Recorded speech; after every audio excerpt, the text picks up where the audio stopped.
Outdoor Class is the new source of premium outdoor education from trusted and knowledgeable experts. For hunters committed to improving their skills, Outdoor Class is the only subscription-based e-learning platform that provides unlimited access to video lessons from the world's most respected experts. Learn from industry leaders like Corey Jacobson, Randy Newberg, Remy Warren, and other experts across all the topics that affect you as a hunter. Make sure to follow Outdoor Class Official on Instagram, Facebook, and YouTube, and take your game to the next level by going to outdoorclass.com. You can use code ALTITUDE at checkout for 20% off. That is ALTITUDE at checkout for 20% off at outdoorclass.com. Larry D. Jones, it's a honor to have you on my podcast today. Thank you. And I assume you are in Oregon just like me because you live here. Yeah, that's right. All my life, I was born in Eugene. You were really? Yeah. Well, I think most of my listeners will know you from the bow hunting scene. You are a legendary bow hunter. Even in the video that I'm looking at right now, I can see all these awards in the background that you've won over the years. And we'll talk about that. But I'm also hoping to dig a little bit more into who you are as a person. And the first thing I wanted to ask you about is, well, you segued perfectly into it. You were born in Eugene. Tell me a little bit about your family and where you grew up. I grew up out by Dexter. You know where Dexter is? Mm-hmm. Actually, it's up Rock Creek Road, about 5 miles. My dad had 40 acres up there, and there was an old shack on it when we moved there. And when we moved there, I was probably 2 years old. I was pretty young. Mm-hmm. And I've got 5 brothers and 2 sisters. Whew. So we're a large family. So when Mom put a corn on the cob on the table, it was in a canner. You know what I mean by canner? It's quite large. Uh-huh. And so it wasn't like she roasted a few cobs of corn. It was a bunch of it. Yeah. And we lived off of venison most of the year. And our family would go hunting, and everybody would have a tag that could buy one. And so we was earnestly hunting meat. Antlers didn't matter. It was always a joy to get something with the antlers, but mm-hmm. That was our meat for the year. Mm-hmm. What did your family, what did your parents do for a living? My dad was a logger. Him and his brothers had a logging company, little small man logging company. They mm-hmm. did that for years. And after that dissolved, Dad went to work for, I think it was the state, building dams and stuff. He was just basically a layman worker. Mm-hmm. Mm-hmm. So you grew up, I mean, obviously, for those that don't know, Lane County in Oregon, where Larry grew up, is a heavy logging community, or at least historically it is. So you grew up in a very traditional sort of rural Oregon logging family out on 40 acres. Now, when you were a kid, obviously, were you guys were hunting with a rifle, I assume? Yes. Mm-hmm. I hunted with a rifle until I was 20 years old. Okay. No, 20 years old. Mm-hmm. Did you always have a fascination? I mean, obviously you were doing it to eat, but did you also like it? Like, did you love hunting as much then as you do now? Oh, well, it's been a long time ago, but yeah, I liked it. You know, yeah. I enjoyed getting out in the woods and tromping around, and mm-hmm. you know, since we lived out kind of in the bushes, not necessarily in the bushes, but in back where there was tracks. I think there was some logging company land above ours, and mm-hmm. so we would hike logging roads and whatever. Mm-hmm. We also had later on in the years, my dad loved horses, and so we had some horses and a cow for milk, and which I hated. I don't know if you ever have milked a cow, but you have to do it twice a day, and at about the same time if you Mm-hmm. want to get a good sustained milk amount of milk. Mm-hmm. So I didn't necessarily like that, but it was one of my jobs. Yeah, because usually one of those times is really early in the morning, right? Yeah, probably 6 o'clock in the morning. You go out. Mm-hmm. And, I remember this one time. I guess we had a goat and we was milking it too. And that was another job I had. And I remember this one morning I was trying to get this goat milked, and it was jumping around and not standing very good for me. And it kicked the bucket over, and I spilt the milk. So I went up to the house, and I was kind of whimpering, not snibbling around. And I said, "Dad, the goat kicked the bucket." He said, "Hallelujah."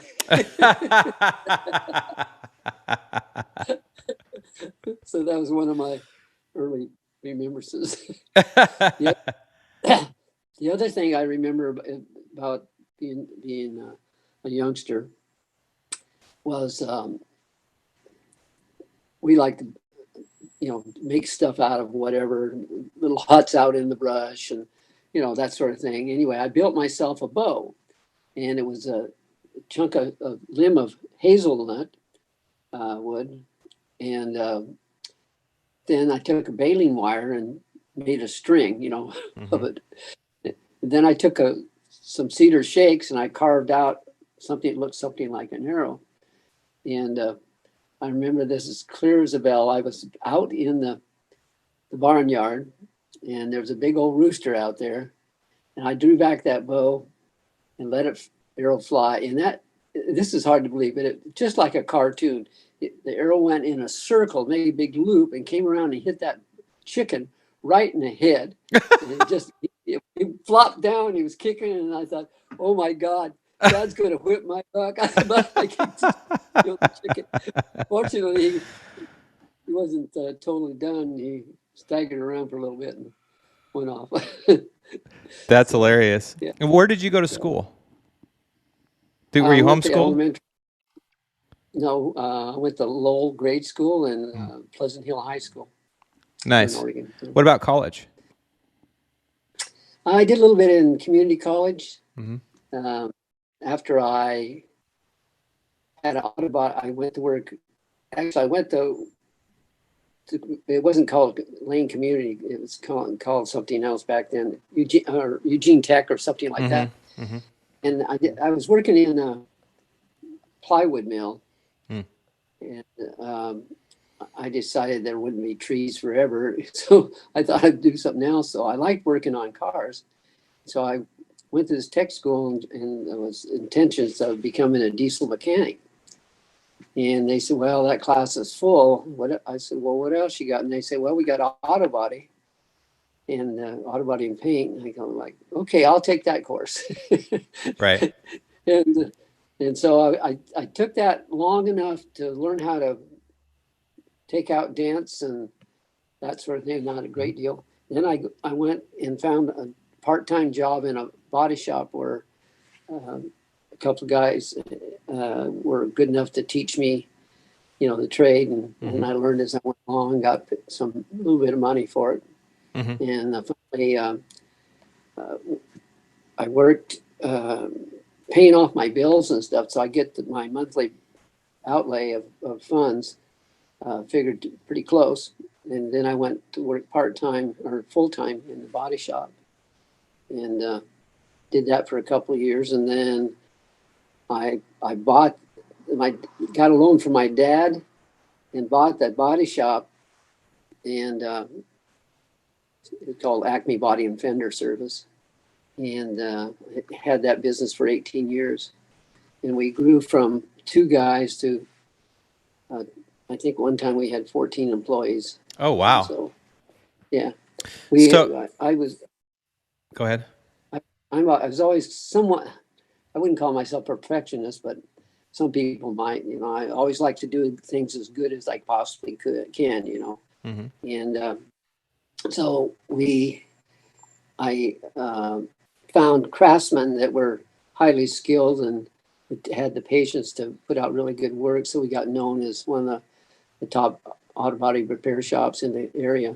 Mm-hmm. And we were repairing Porsches and Mercedes, and a lot of the really nice cars that people wanted to look nice when they went out the door. And so I did that for 18 years. Now, in tandem of doing that, when did you start bow hunting? I I started bow hunting in 1961. Wow. That's when I got married. Right after I got married, you might find this story interesting. I was working at the sawmill, like I talked about, and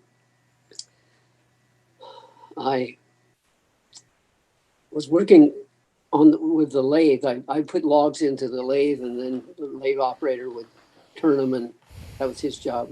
And so I had a relationship with the lathe operator. His name was Jack Rogers. Mm-hmm. And one day Jack said, "Larry, you want to go hunting this weekend?" And I thought for a little bit, and I said, "Well, there's not a hunting season." No, he said, "Yeah, there's a bow season." I said, "Well, I don't have a bow." He said, "I got an extra one." "Oh, well, I don't have any arrows." He said, "I got some arrows." So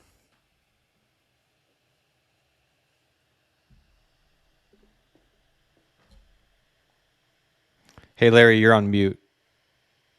You hit mute. There you go. Sorry. sorry. Yeah. So start from when you said you don't have any arrows. Okay.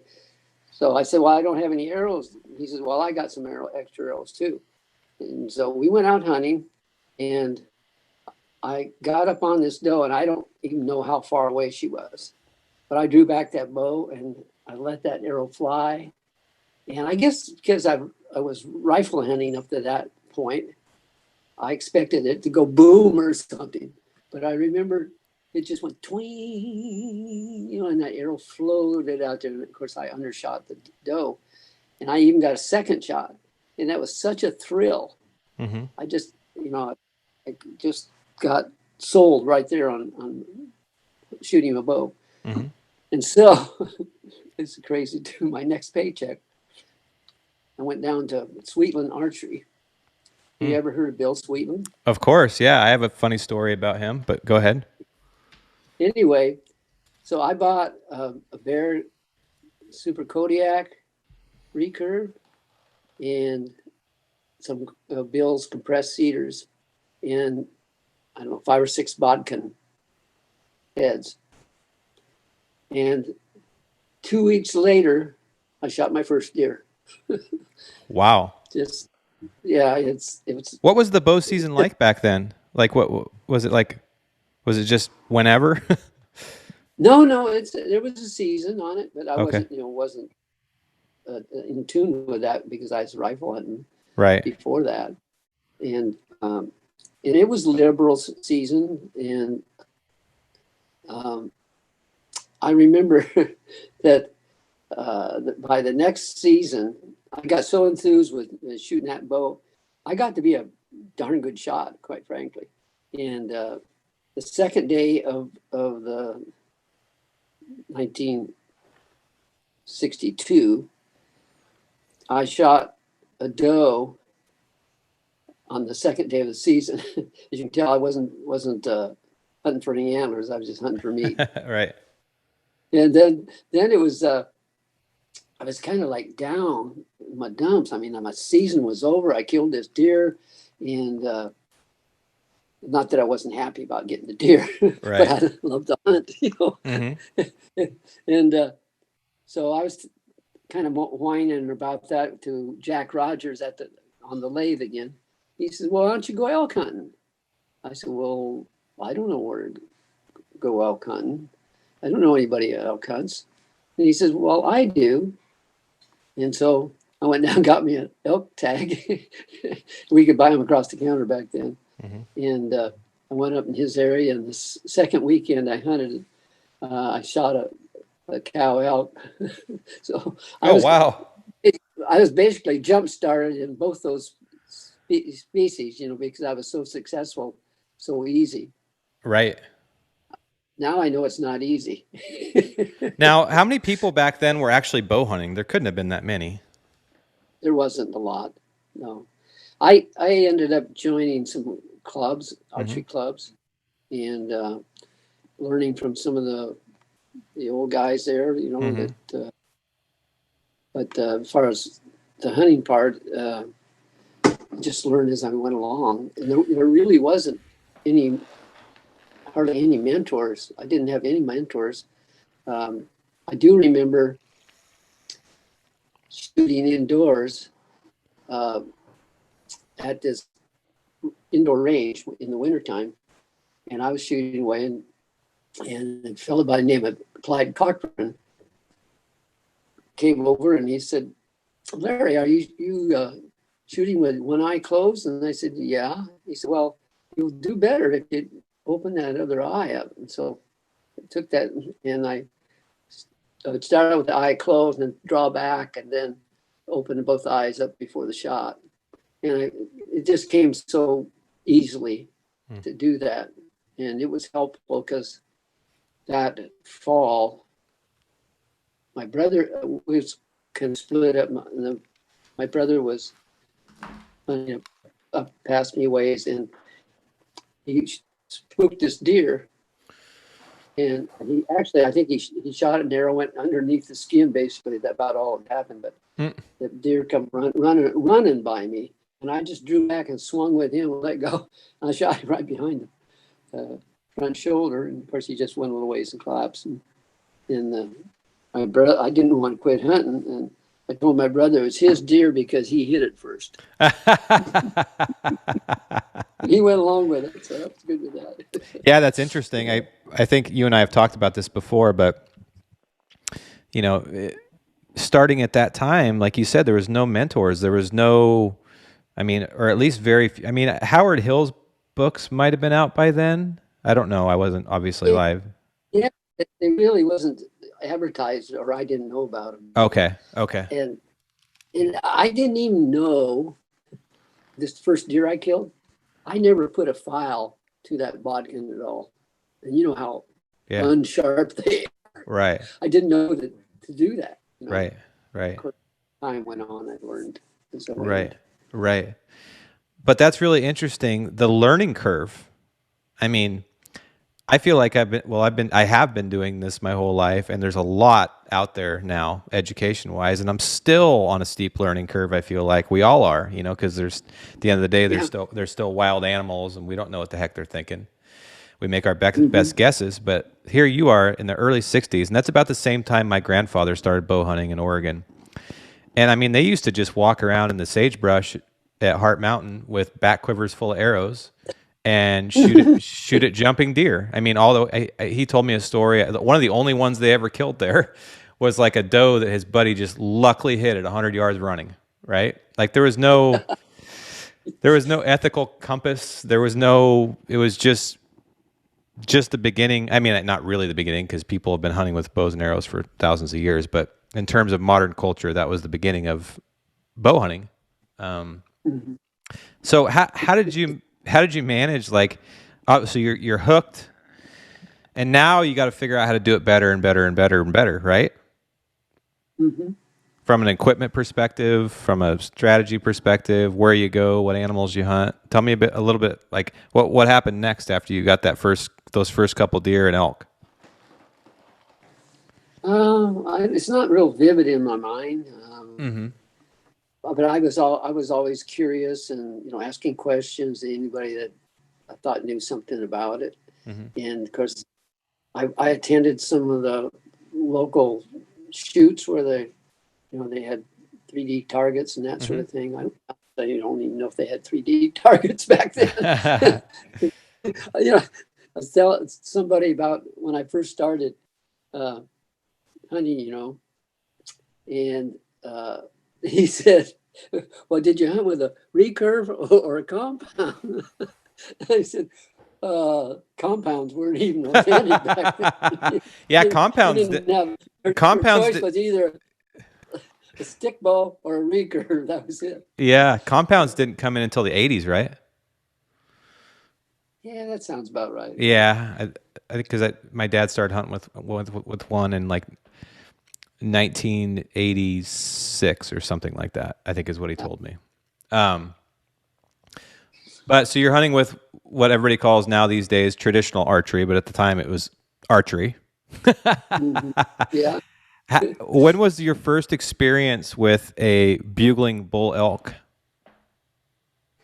Don't remember the year, but it's been some time ago. I think it was back in about 1979 in that area somewhere. Maybe maybe earlier than that. 76, let's say. And what had happened, I was hunting over in the Wallowa Mountains, it's the eastern part of our state, and in some real rugged mountains.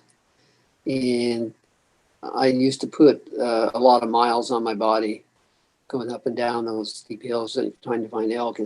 And I was at the point I'd already shot with my bow and killed, I think, 8 elk. It was all antlerless because that's the season I was hunting. And I decided some other areas opened up in eastern part of our state. And so I was in one of those units, and I decided that I was going to shoot a bull. That was my goal, shoot a bull. And so I ended up shooting a spike bull, and it went down, and I butchered it. It was way up on the mountain. And I put the head and hide on my back and went down to a trail in the bottom where I could hike back to my camp, which was 5 or 6 miles. And wow. It was dark by the time I hit the trail. And I'm walking up there, and there was a camp right off the road, off the trail. And there wasn't very many camps back in those days. So I walked over and I don't know, do you ever see what's the guy, I'm trying to think of the one guy's name. Anyway, Jim Brackenberry. Jim Brackenberry. You've heard of Jim. Yeah. Yeah. And him and another guy was there. Belcher was his last name. And so they said, well, asked me all the questions where I was and where I was going and where my elk was. And I said, well, it's way up on the top up there. He said, well, we'll help you in the morning. I said, okay, that'd be great. So we went up there, and I said, take the bows along because there's 3 basins up there. We want to hunt those because it's a really good spot for elk. And so we get up there, and I said, oh, you muted again. That's around here. Anyway, I'd heard an elk in Eugene bugle that was in a park. And so I'd been practicing with my boys. And so I started making squeals and stuff. And I made this little bugle, and it must have been pretty good because I thought I heard an echo. And in comes this 6-point bull. And he walked in about 12 yards. And of course, I've already had my tech punch. But that was my first encounter with a bugling bull. Wow. Wow. And from that point on, I knew I could call in elk with my voice. And I started calling bulls in every year. I ended up in that range of the mountains. I called in and killed 9 bulls in a row. Wow. And nobody else was doing that. There was hardly anybody. There was a guy by the name of Bill Cruz, but he was using a little whistle-like thing, which I had one of those too, because he told me he used it. And he'd called some bulls in just blowing on those little whistle-like, so it get you 2 or 3 different notes. Just woo-doo-doo, And back then those elk weren't educated like they are today. Yeah, tell me about it. Whew. Yeah, that had to have been so amazing and fun. Yeah, it was. It was a blast. I mean, you got to live the golden age there, my friend. That sounds, and so you started realizing that you could call in elk. At what point did you decide to start making calls as opposed to using your voice? Well, it happened on a hunt. I'd actually heard that if you, no, I'm getting mixed up. I was in that same area, the mountains over there in Eastern Oregon. And Dwight Shue, you know who Dwight was. Yeah. He's one of my good friends, but I hardly knew him then, just a little bit. But anyway, he was camped up on top of the mountain, and I was down the bottom. And I killed a 5-point bull the first day I went out there. And then I had a little recorder. This is about the time that people were asking me a lot of questions about, how to elk hunt, what should I do this, do that. And so a friend of mine, George Neal, said, Larry, you ought to put those on tape, and sell them. And I said, oh, yeah, George. Anyway, so he kind of talked to me about that. And so I took a little recorder, and I thought, I'm going to get some recordings of bull bugling. And so I was out. I still had a deer tag, but I was still calling because I wanted to get some recordings. And that morning, unbeknownst to me, Dwight Shue and his hunting partner came into camp where my wife was and the kids. And he said, I heard Larry yesterday up on Bull Meadows. That's the place we just called Bull Meadows, wasn't on the map like that. And Miriam said, well, no, that couldn't have been Larry because Larry was packing elk yesterday. And so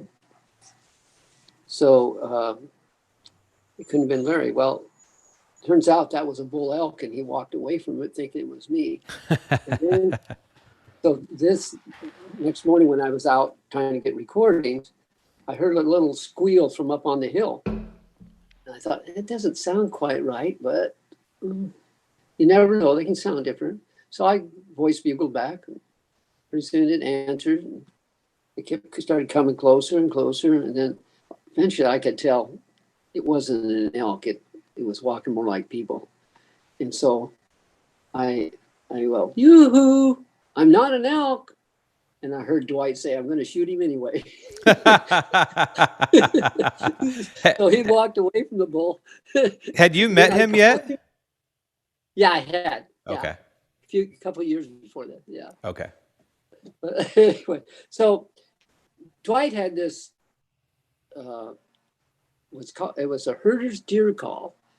And if you bent the metal reed just right and blow real hard on it, it would squeal something like an elk. So that's where I got the idea. And then I went home and ordered a couple of those. And then since I was an auto body guy, I could feel those little bends and stuff with my fingers because I was just used to use my hands a lot. And I started making them. Then the other thing was I was already using a tube because I knew with my voice through a tube was more elk-like. It had that more hollow, elky sound. And so I figured out how to put a tube onto that call. And boy, that made a difference. It sounded just really pretty much like an elk. I fooled more than one hunter with that call.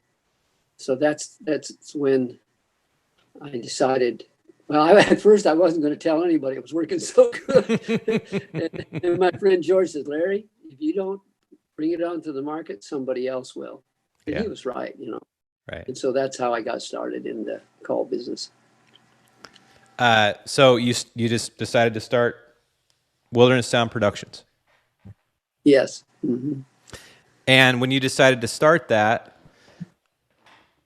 what was your marketing plan? Because back then there was no digital marketing. I knew nothing about marketing. Well, you did. You may not. You may not have been. You may not have. But you did and I want to talk about that. You were ahead of your time. Let's put it that way. In terms of I was right how you did it. time. Yes. As far as the call, because there was nothing on the market, and so how I don't remember exactly how I did it, but first of all, I had to figure out how to get tubes and how to put those onto the head and that sort of thing. Mm-hmm. It took quite a bit of figuring out. And then and doing it I was just going to do it on a shoestring because I didn't want to pour a bunch of money into it if it didn't go. Right. So then I would demonstrate it to people and they'd want one. And once they had one, they'd call their buddy up on the phone and blow on it. And his buddy would one. So I was getting all these calls coming in. And then I contacted like Martin Archery and see if they would sell some of them and that sort of thing. And that's, I had basically my products were 2 cassettes. Master of those Beagling Bulls and elk hunting tips, I think it was. And well, let's talk about that though. So you figured out a way to produce the calls, and then you called adjacent industry partners to see if they would help you sell them, because they already had reach to the consumer. But then you thought, I need to create some content. I mean, I want to help people need to know how to use my product. So you made these tapes, and that's what I was saying. Tapes, go ahead.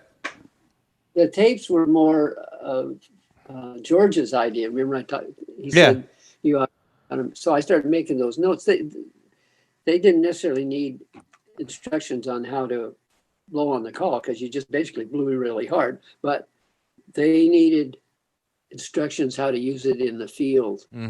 And once George had talked to me about that, I started making notes in field. There's so many things you do instinctively, as a hunter. Yes. A lot of them you learn by luck or mistakes or whatever. But so I started putting those ideas down on tape, because we didn't have cell phones and stuff back then. So those are my first 2 products. And then I added a couple more. One of the tapes was bugling tips. And so anyway, I ended up with 4 different cassettes. And then we later on went into video. Elk Fever. Right. Fever 2. And again, you're a humble man, but you were ahead of your time, because you realized that you had to, I mean, it might have been subconsciously, but you had to figure out a way to put out content to promote your products and show them being used. It's almost like so it gives your products authenticity, in other words. And back then, the only option was a VHS tape that you could sell at archery shops or outdoor stores or whatever. There was no internet. So you created the first. Go ahead. Then I started, once I had the products, dealers would want me to come in and help them sell it. So I would do seminars. And they actually paid me to do the seminar. It was a win-win situation. And for you, it didn't feel like work, did it? No, it was. It's a joy to help people learn how to do those things.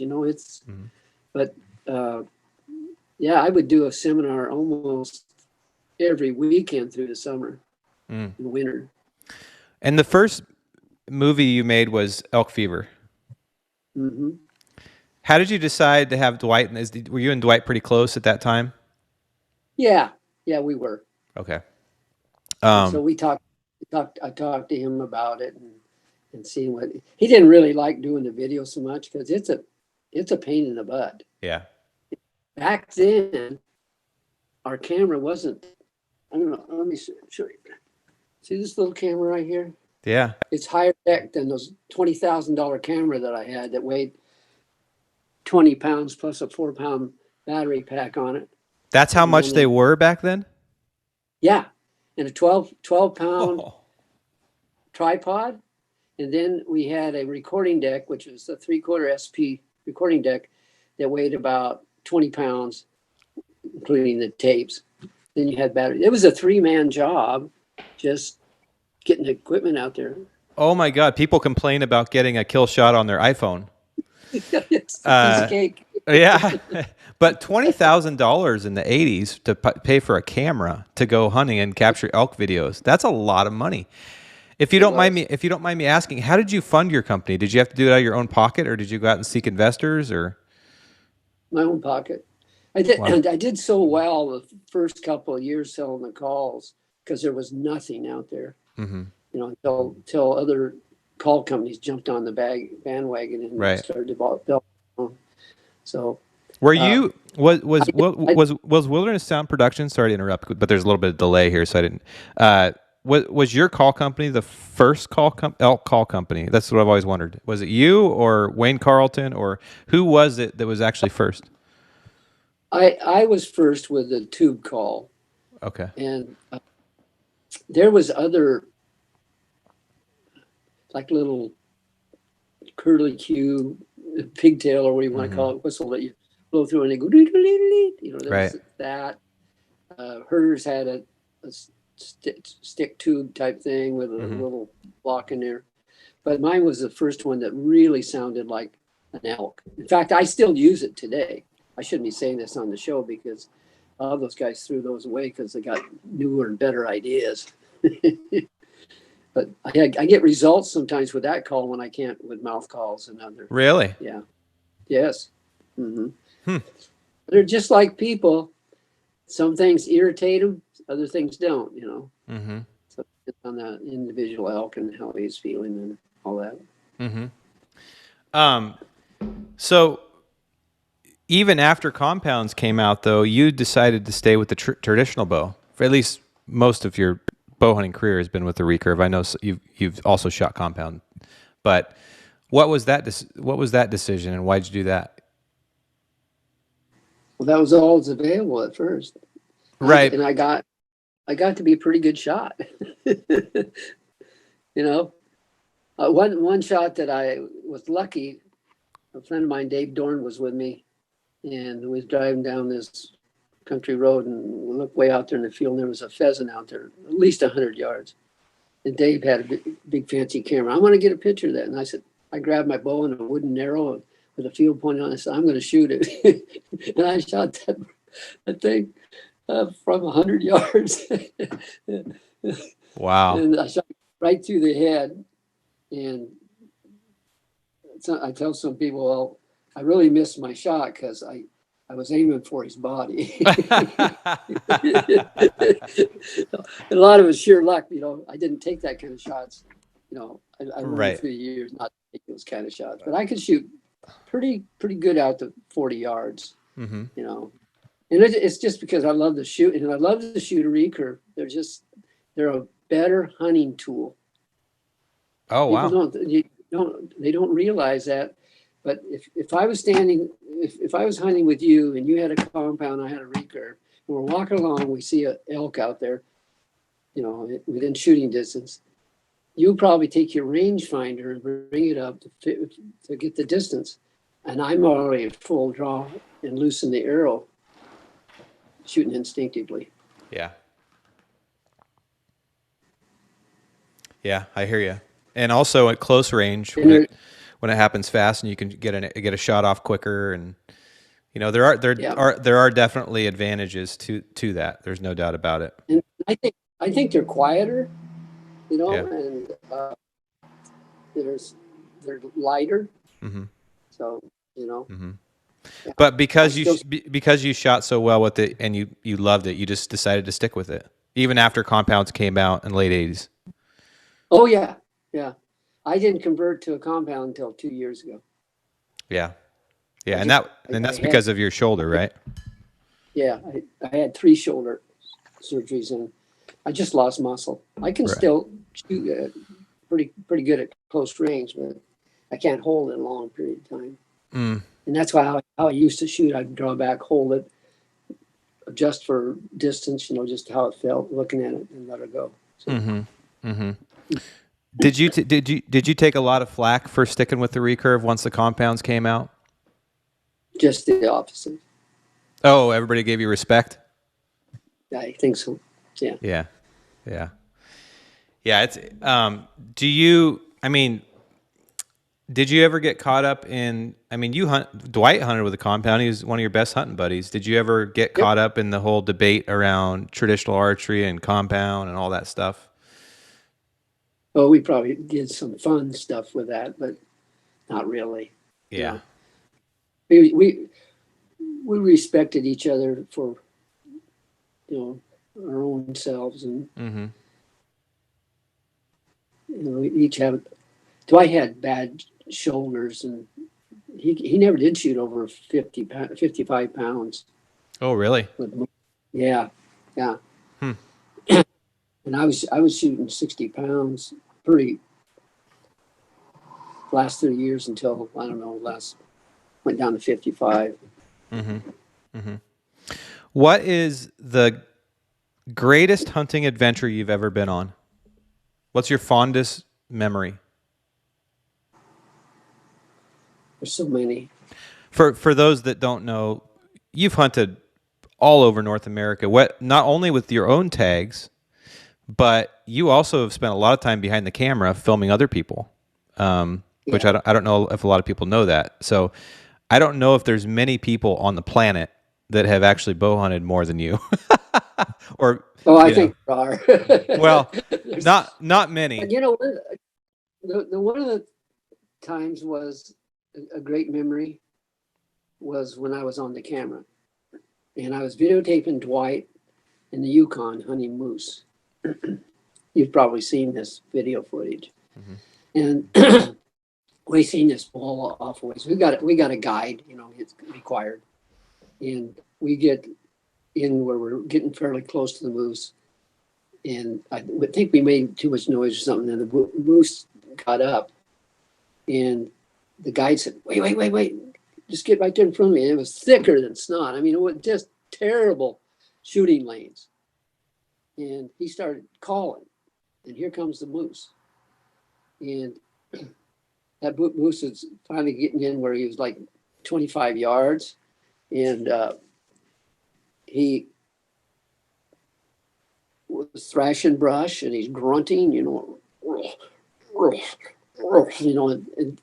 and he probably was like 15 yards and no shot.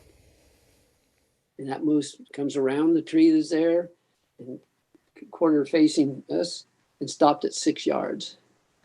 And Dwight shot him, and he makes a big ruff and heads right for us. And Dwight jumps across in front of me. I mean, I'm on his shoulder. We're like same people to get in one spot, And fortunately that he moved and jumped, that moose realized that we were people, or, I don't know what he thought, but he stopped. And his antler was 15 inches from us. We almost got broke up really bad.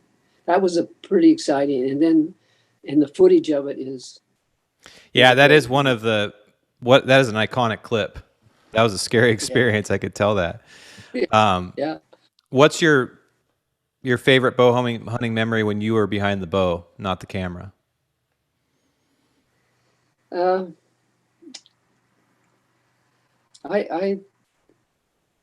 one of them that I liked a lot was hunting moose in Alaska. I went as a cameraman again with M.R. James, who was the founder of Bowhunter magazine. And I asked the outfitter if M.R. gets one early, because it was a 10-day hunt. Can I? He said, yeah, we can make that happen. He said, you'll probably have to pay a trophy fee or something. I said, okay. Right. I didn't know what it was at that point, but I still said, okay. MR killed a bull, a nice, like 200-inch plus moose. And Stan Parkinson, the outfitter there, was stayed up back on a little ridge behind us. Well, the other guy took us right down closer to the moose. And then he started calling, but he started calling before we got set up. And it was raining and it was sprinkling, and I had the camera inside my pack. So he starts calling, and I hear, oh, and I look up and I see these wings of a moose. And so I rip my pack off, and I pack cover off, get the camera out, and I pushed the start button and it wouldn't start. And so I Oh, jiggled the battery, pushed the start button again, wouldn't start. And there's a button on that. It was a little Canon, and there's a button that you pushed for. It said standby. Well, the camera doesn't usually use that button until it's on. But anyway, it finally went. So I knew it came up. So I pulled the camera up and seen the moose, and no, I pressed record, and it takes about 5 to 7 seconds for that camera to get up. And by the time I got it up, I seen the moose in there, and I pushed the trigger again, which shut the camera off. Oh no. So this moose comes down there, and we're waxing just perfect. He runs off into the little draw. We both run over there. Now I push the button thinking I'm turned it off, and I'm getting the dirt Right. weeds and stuff that I run through. And we get on the other side. This moose is starting up the other side. So I pushed the button again, which turns it off. Right. And moose went up, I don't know, 15 or 20 yards. And they stopped, they staggered, and they turned like straight over backwards. So his antlers hit whack on the ground. I mean, it was really cool. Wow. I missed it. Oh. That's one of my times. But MR was gracious, helpful. He was a neat guy to be with, Yeah. And then I got to hunt. The guide could sell me a tag in camp. He was legally to do that. And so I had 8 days I got to hunt. Oh, wow. And we called in like 6 or 8 bulls. And the last one that called in scored like, anyway, he called in, and he came in, he's raking, brushing. MR's on the camera now. He's getting it all. And finally, this bull comes within 20 yards, and I put an arrow in him, and he runs off and dies. And that's the biggest bull that outfitter clients have killed ever. Wow. He was the number 1 bull in the Pope and Young Club that year. Wow. It's enormous, but what a fun hunt! I love calling animals, first of all, as you well know. It doesn't matter if it's deer or elk or javelina or moose. Now just about any. I hear through the grapevine that you, like me, have gotten to really come to like hunting axis deer. Yeah, I only got to hunt them a couple of times. But I guess I'm more fortunate than a lot of people. Yeah. You did get one? Yeah. Nice. Yeah. Nice. They're fun, aren't they? They're very great challenge. Yeah. Jeez. And they're beautiful, beautiful deer and wonderful meat. Yeah. Great. So what, okay, next question. What is your favorite location? Is it Alaska that you've been to hunt? I like Africa a lot. Oh, really? Yeah. Maybe it's because you don't have to, in most cases, you don't have to be that great of a hunter, because they'll put you at a water hole, and you just have to be patient, and hopefully the animal you're after will come in. But you get to see so much wildlife. My wife, Miriam, if you said, Miriam, what do you think about going to Africa? She would say, when? She loved it. She would sit in the blind by herself and just look at birds and, with binoculars and take pictures. So, but yeah, Alaska is right there because I love the wildness of it. I mean, you can, like, hunt in Kodiak Island for Sitka deer and brown bears there. There's always an adventure you can have. There's caribou there too. And it's a challenge. And I remember one hunt where I was a videographer again, and from our tent I could walk like 100 yards out and look out into the bay, and there would be a mama bear out there fishing, and watch her jump onto the salmon, and just like the movies, Right. It was pretty cool. Do you have any regrets from your career that you look back on? Man, I wish I'd have done that differently. Like, bigger things. I don't look back like that very much. I really think I probably lived my life pretty full. One of the things that I would tell people, this is what I used to think, or I thought about, I guess. People wait until their retirement to do stuff. When I retire, I'm going to do this. You probably heard that, right? Mm-hmm. Do it now. While you're still healthy enough, even if you have to go borrow some money. That's been my philosophy. And I'm pretty penny wise. I don't have a lot of money, but I've made enough to have a retirement at least. And I still get benefits from friends of inviting me on hunts and that sort of thing. Mm-hmm. And my wife Miriam likes to go, and so there's hunts she can't go because it's just too tough. Mm-hmm. Wouldn't be that pleasant for her. But whenever I can take her on one, I will. Well, you're still getting around great. You've managed to stay healthy for a very long time, and that's pretty admirable. Yep, I try to eat right, and we went for a 5-mile hike this morning, my wife and I. So Oh, wow. you got it. It wasn't nothing tough, it was a little bit of up and down. Mm-hmm. Mm-hmm. Still got to work the legs and that sort of thing. What's the greatest wisdom you can pass on to the listeners just about life or anything else beyond, obviously do it now. I think that's really, really powerful. As we're wrapping up, is there any thoughts that you think people could take into their life and improve their life? There's probably lots of things that people could do to make their life better. Just love one another. Today, it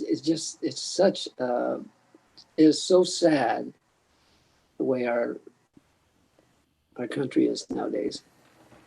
There's so much bickering and that sort of thing. Mm-hmm. Mm-hmm. It doesn't seem like it should be that way. Yeah. Yeah. I agree with you. Well, I look up to you very much, sir, and I'm hoping we can get in the woods sometime.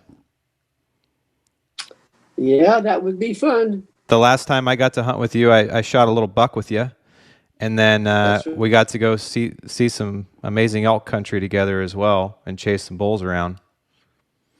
And I missed the big. Yeah, I watched that video from time to time. Whew. Yeah. Hey, it happens, man. As you know. Oh, you're muted again. You there?